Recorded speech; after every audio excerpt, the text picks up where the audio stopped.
ก็จะเดินพอทุกฐานวันนี้ก็จะได้พาทุกฐานมาเบิ่งสถานที่สำคัญอีกแห่งหนึ่งใน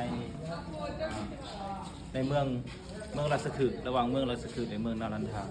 ซึ่งสถานที่นี้ก็เป็นสถานที่ที่สำคัญในทางพระพุทธศาสนาที่เก่าแก่ที่สุดก็คือเป็นสถานที่ที่บ่อนพระมหากัสสปะเทระซึ่งเป็นพระมหาสาวกที่สำคัญที่สุดในพระพุทธศาสนาก็คือสถานที่นี้ก็เป็นสถานที่บวชสถานที่บวชของพระมหากัสสปะเทระซึ่งเป็นเล่าในสมัยพุทธกาลพระมหากัสสปะเทระได้ออกบวชเกิดความเบื่อหน่ายแล้วก็ได้ออกบวชด้วยตัวเองออกบวชเป็นนักบวชหลังจากนั้นพระพุทธองค์ทร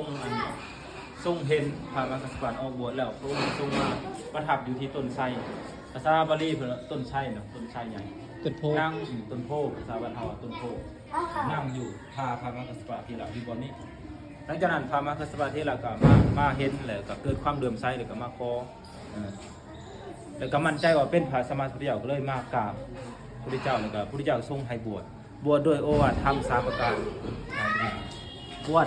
ธรรม3ประการให้พระมหากัสสปะเทระหลังจากนั้นพระมหากัสสปะเทระก็บวชมาเป็นพระภิกษุในพระพุทธศาสนาหลังจากนั้นแล้วพระพุทธองค์ก็ทรงให้กรรมฐานแก่พระมหากัสสปะเทระ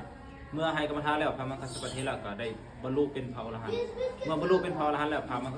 ะพุทธเจ้าก็ทรงเสด็จมาบ่อนเก่าคือเก่าบ่อนนี้หลังจากนั้นแล้วพระมหากัสสปะเทระเลยมอบสังฆติตัวเองให้พระสัมมาสัมพุทธเจ้านั่งอยู่บนนี้หลังจากนั้นแล้วพระพุทธเจ้าเลยว่าโอ้พระมหากัสสปะเฮานี่บ่มีผ่าเพิ่นเลยเอาผ่าสังฆติของเพิ่นคือผ่าบางสกุลของเพิ่นมอบให้พระมหากัสสปะซึ่งเป็นต้นตำนานของ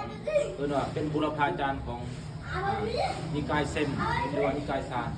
มีมอบผ่าให้กันหลังจากเจ้าวาดตายเลยก็จะมอบผ่าให้คนรุ่นต่อไปเป็นผู้สืบทอดแต่พระมหากัสสปะนี่เขาก็เชื่อว่าเป็นผู้ที่เป็นว่าเป็นผู้หัวหน้าของคณะสงฆ์ทั้งหลายแล้วก็พระองค์ทรงปรินิพพานไปดังนั้นพระองค์ทรงให้ความสำคัญหลายที่สุดในพระมหากัสสปะแล้วก็เพิ่นเป็นเอตทัคคะคือเป็นผู้เลิศทั้งด้านการถือธุดงค์ขวัตคือปฏิบัติเข่งขันแล้วก็ธุดงค์ขวัตทั้ง13นั่นที่เพิ่นเฮ็ดเป็นประจำอยู่มีอยู่3อย่างแต่ว่าที่เขายกย่องที่สุดก็คือการถือธุดงค์หรือว่าเลิศด้วยเรื่องของการบ่นอนเพิ่นจะบ่นอนตลอดชีวิตของเพิ่นเลยจะบ่นอนเต้นเผาเพิ่นปรินิพพานหลังจากนั้นแล้วพระมหากัสสปะเทระก็เป็นผู้เลิศทั้งนั้นการถือธุดงค์เพิ่นมีคุณหลายที่สุดในพระพุทธศาสนาคุณนั้นก็คือหลังจากที่พระองค์ทรงปรินิพพานแล้วพระมหากัสสปะเทระก็ได้พากันเต่าโฮมพระอรหันต์500องค์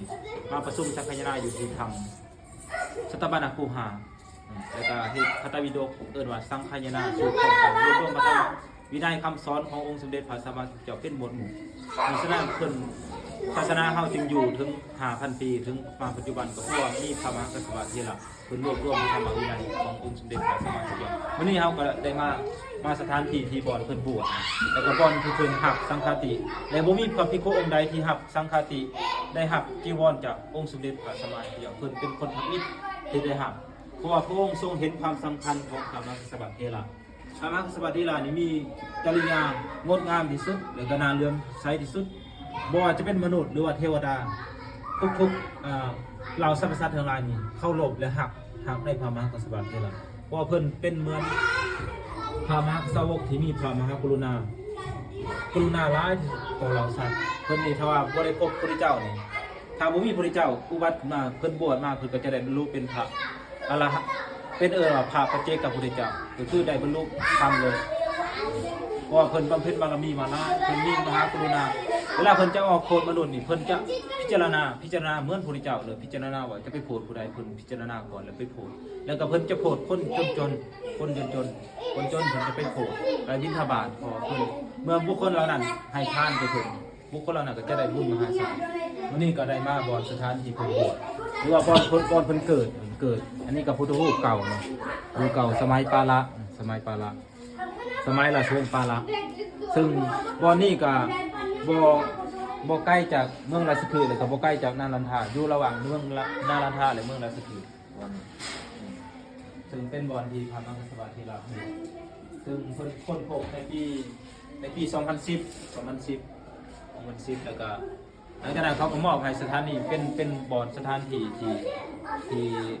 สำคัญของพระพุทธศาสนากรมโบราณคดีเพิ่นก็มาสงวนไว้ให้เป็นบอนที่